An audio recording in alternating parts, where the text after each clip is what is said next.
All right, my topic is the human edge in the age of AI, why judgment, information, and creativity still belong to us. My name is Sharee Brockington, and I'm an AI consultant, and you're welcome to connect with me on LinkedIn.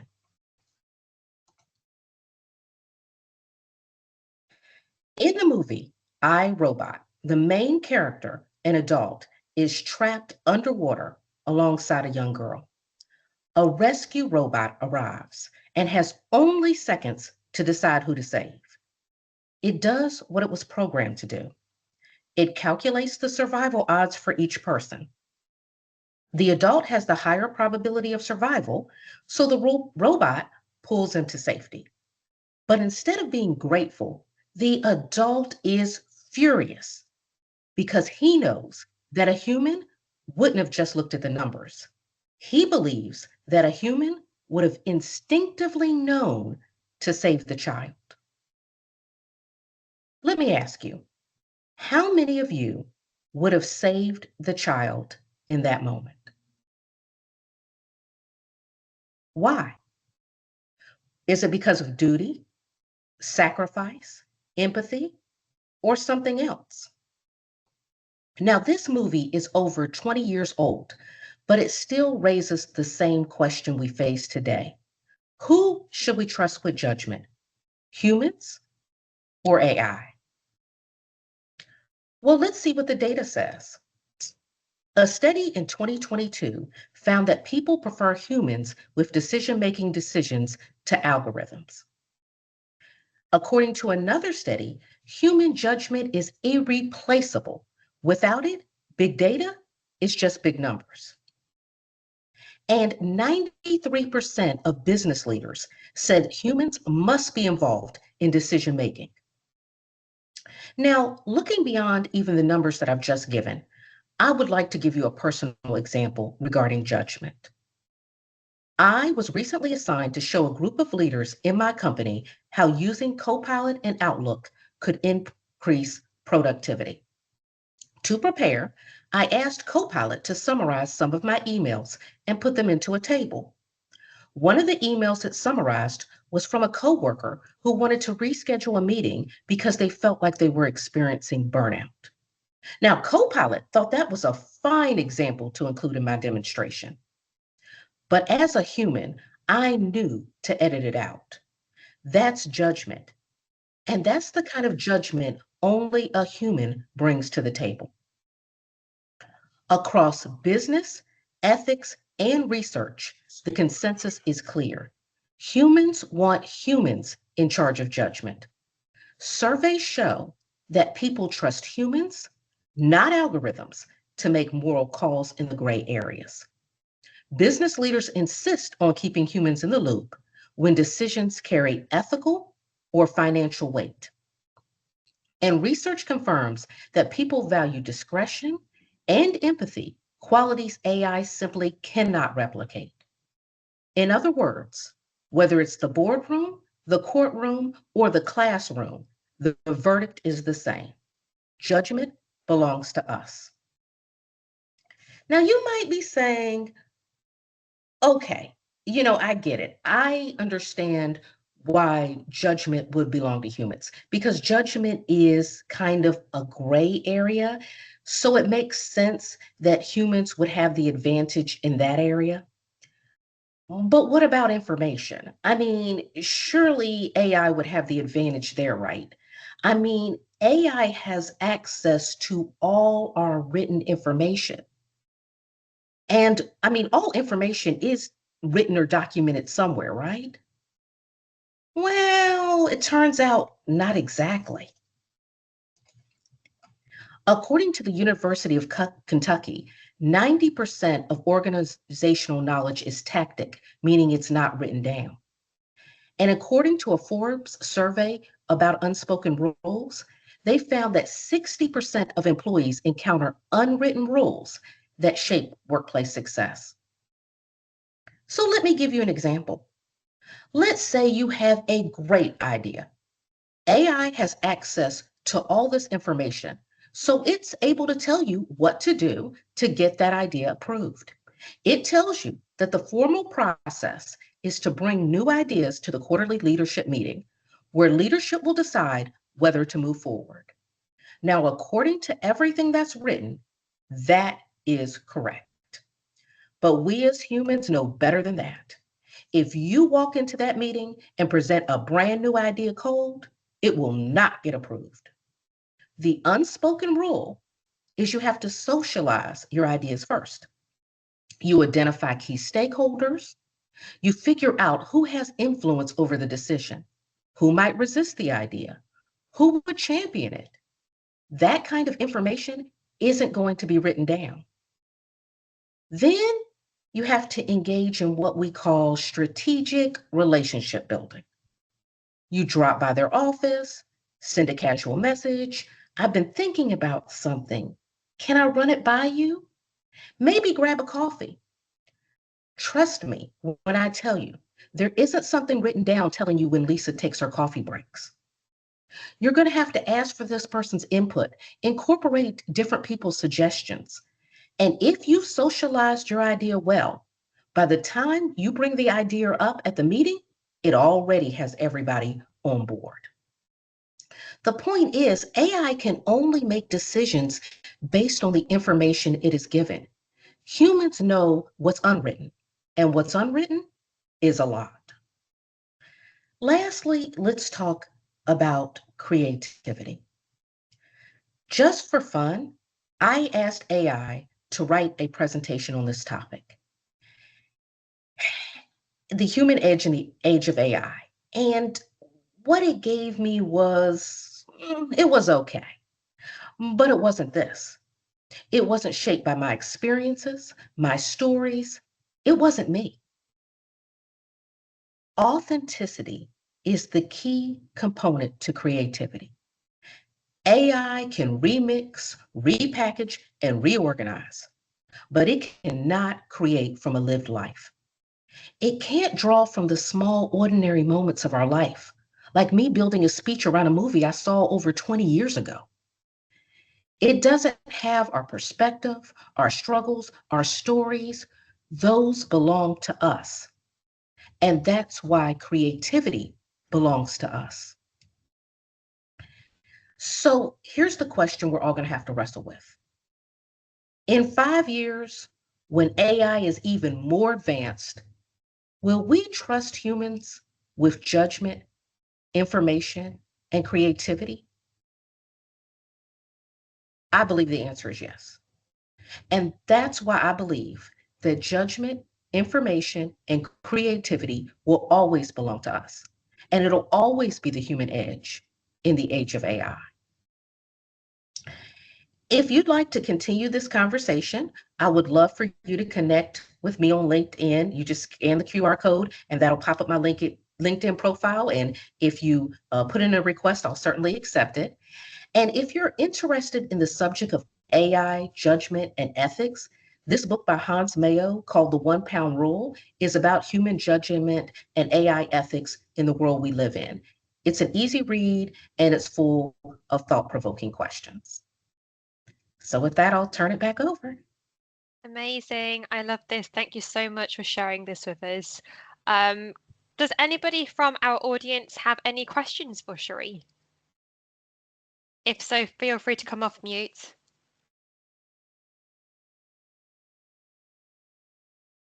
Yes, Devika? Yeah. Hello. Hi, Sherry. It's lovely hearing from you. So I have one question. So I'm somebody who is reading a lot about ethics in AI, reliability in AI. So, given the current trends, everything that's going around usage of AI and the suggestions that we are getting, so what are the two major trends that you think is shaping, especially the ethics side and the reliability in terms of AI? And what do you feel that we, as somebody who is working or like have a little more knowledge in terms of AI, should be doing to better educate ourselves and the people around us? Oh, wow, that's a great question. I would say one of the things that I have found is a huge issue with companies, especially the one I'm working at, but just other companies also, is the Mm-hmm. governance issue. I Mm-hmm. don't think that that is being fully explored. I think the information that is given by Microsoft, there's a lot of information on governance, but I just think that if anyone was to explore any topic more, I would say governance. I think that a lot of corporations, it's also new. Their governance team really is not sometimes securing the data to the level that it would need to secure. Just simple things. I think when Delve, I don't know if you remember when Delve came out, it was like a Yeah. couple years ago, but when Delve came out, people were just like, wait a minute, I can't believe, you have access to so many files. And I know a lot of corporations were turning Delve off because Mhm. people were so shocked of what they had access to. And Yeah. then Microsoft Copilot has just turned into me almost Delve times 15. Mm. There's so many things that, just to kind of give you an example of something that happened recently, um, I was in Copilot and I was asking it to give me some information, and it gave me some information. I was like, wait a minute, why would I even have access to this? So people don't understand in the past, just to kind of give you an example, let's say you're in the legal department at your company, you could share files in such a way that maybe everybody in the company did have access to it, but it didn't matter because no one would know exactly where to go to get it. Yeah, maybe everybody has access to the SharePoint site, but nobody's going to even know to go to this site and where it's at and try to go get it. So people wouldn't even know how to get to it. Now with Copilot, you could just put in a statement, pull up legal files, and all these legal files that maybe you shouldn't even look at is there. So I would say that governance is going to be a huge issue. I see that being a big trend in the future, trying to figure out what to do with governance, because not only the corporations need to have kind of a governance team, but also the individual employees do not understand governance. They do not understand how they're sending things, how they have things set up, and they truly don't understand it. That's been my perspective. Okay, wonderful. I have couple more things that I want to check, but anyways, I have sent a LinkedIn request, and I would love to connect and have those questions with all due respect for the time of others. Thank you. Yeah. Thank you for sharing your Thank you. insight. I mean, we do have time, Devika, if you want to ask those questions. Maybe others on the call could also benefit. But again, entirely up to you. I don't want to put you on the spot. Oh, Um, that's okay. If no one else has any questions, I'll go ahead with my second one, but uh, I'll just give it a pause because others also should have. I'll just ask then. Anybody else have any questions for Sharee? Otherwise, I'll hand it back to Devika to ask hers. I have one, and it's perhaps a discussion for the room, really, as Power Platform Oh, users. what? Oh. Um, so I listened to a really interesting program about AI on the radio a few months ago. It was excellent, and it really delved into basically the environmental implications of AI and these massive data centers Mhm. that all the energy that it takes to run them. I guess as a group in an ever-changing world where we have to be cognizant of these things, does anybody think about the environmental implications of effectively automating work life? And Oh, yes. yeah, I was more, it's a very open question. I'm very aware of that, but yeah, I was sort of curious as to what other ladies think about it, really. So Yeah, if anybody has any insights, I mean, they can share, but I have couple of things that I'm reading in the recent past. So I stay in Canada right now. There is a huge AI data center that they are building here because they have like a lot of resources in terms of um, energy, like hydro. We have a lot of water resources. Um, and many huge companies are buying carbon credits. They are not investing in stocks, they are not investing in gold, they are not doing anything of that sort. They are just hoarding up the energy resources. They are buying forest lands.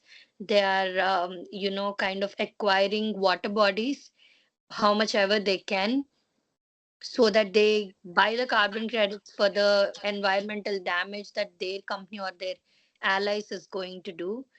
um, in the recent past, my conversation with fellow people or friends is more on the front where, hey, please use AI wisely, not for every silly thing. That's like one thing from an environmental perspective. And second is our cognitive abilities is kind of on the decrease, because Yeah. we are not allowing our brain to even go through the grind of thinking about a question.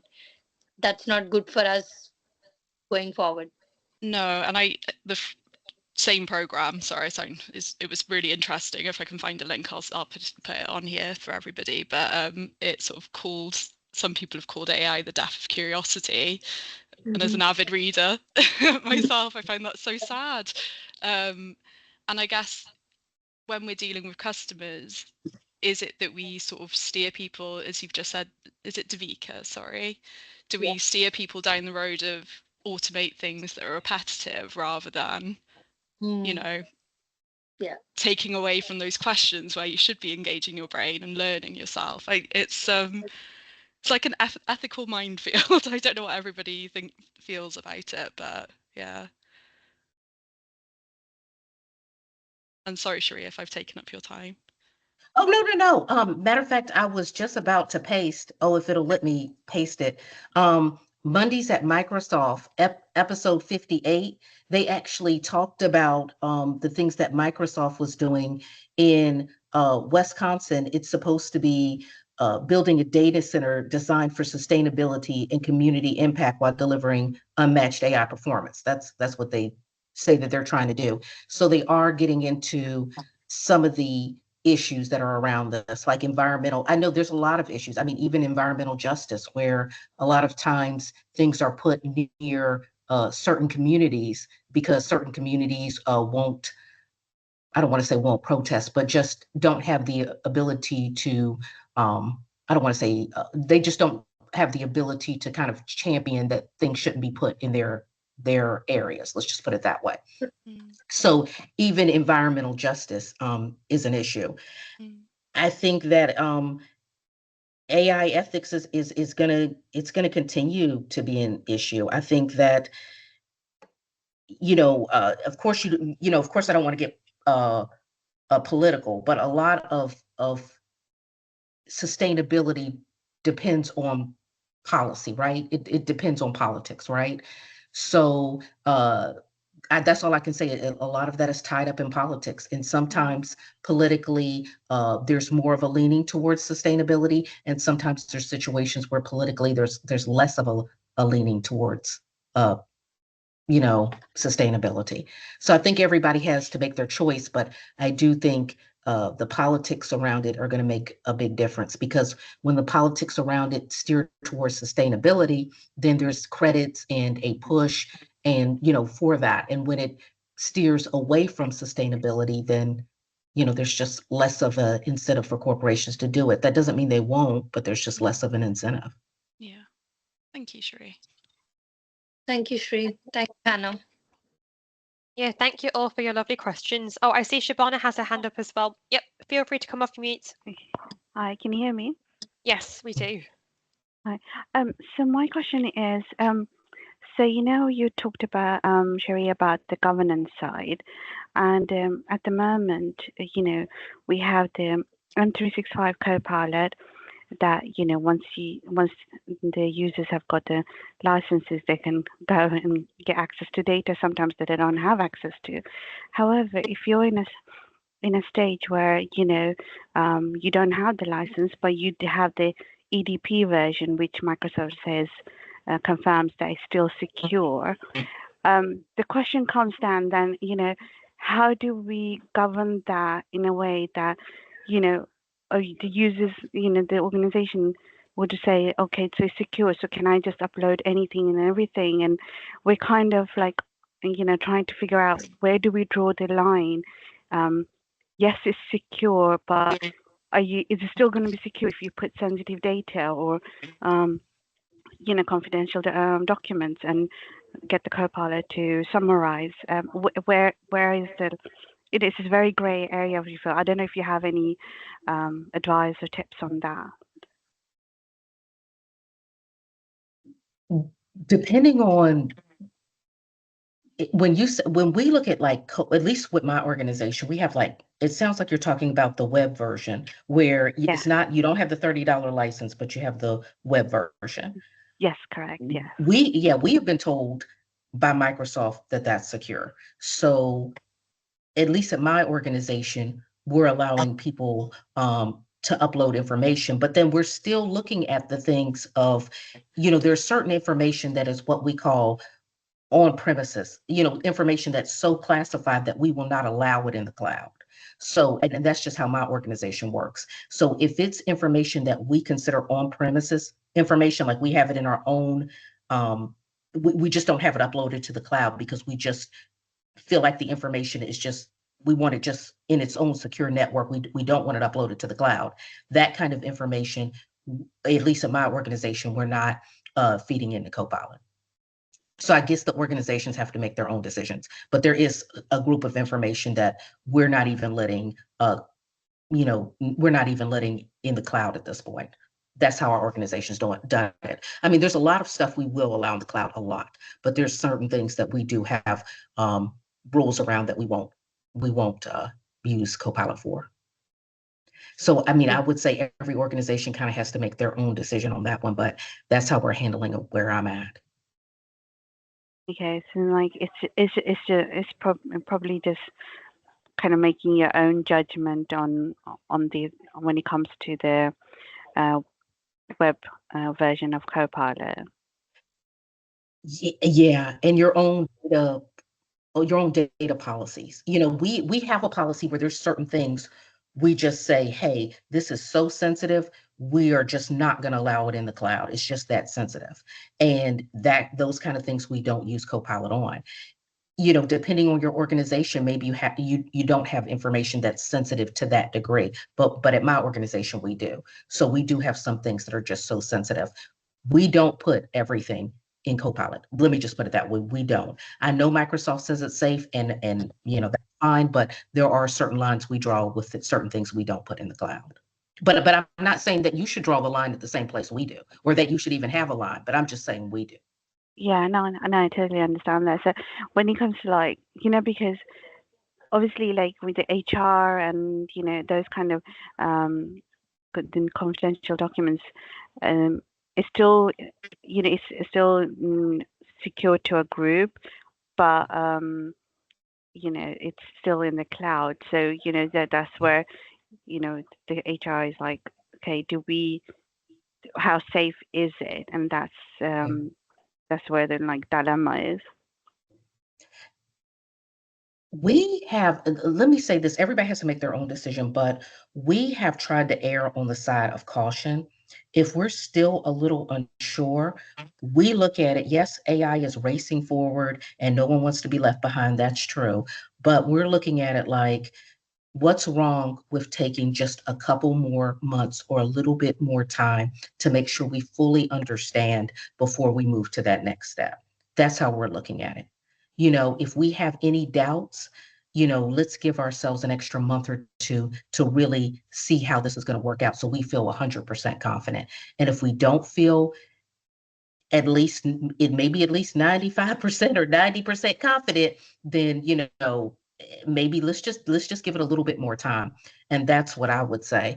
If you have any doubts about where that information is going to go and how it's going to show up, then I would give it a little bit more time just to kind of investigate till I felt really confident, because once that information's out there, it's going to be totally different trying to pull it back. Yeah, no, that makes sense. Thank you. Okay, in the interest of time, so Lena, I'll let you ask your question, and then I want to give Sylvia a good chance to also present. So Lena, feel free to ask your question, and then we'll move on to the next presenter. Hi, good morning. My only question is about the book. Can you please say about the book again? I'd like to have that information. Sure. It's Hans Mayo, and it's called and I'll put it in chat, the 1 Pound Rule. And it really is, it's kind of in story format, so it's easy to understand. And it's just kind of giving an allegory. Like, for instance, let's say this or that happened in the future, and you had to make this or that call, or you had AI making this call and humans making other calls. How should that be determined? And it kind of leaves a lot of open-ended questions. It's not going to be something that's going to tell you, like a manual, this is what you need to do. It more leaves it like judgment type of thought-provoking questions, kind of like, how do you feel like this should be handled? If you did it this way, this or that would happen, but if you did it that way, this or that would happen. And the whole point of the book is to make you think about the decisions you're making.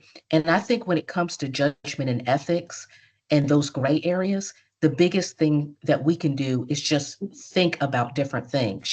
I never thought about that. Well, what about if this did happen? How would I handle that? Because at the end of the day, these are gray areas that we as humans are going to have to decide, and we as humans are going to have to make the judgment calls. If it was black or white, AI can make the decision, but we're going to have to make that decision. Thank you for the information. Thank you. Thank you, Sharee, for such an insightful presentation, and thank you for the questions.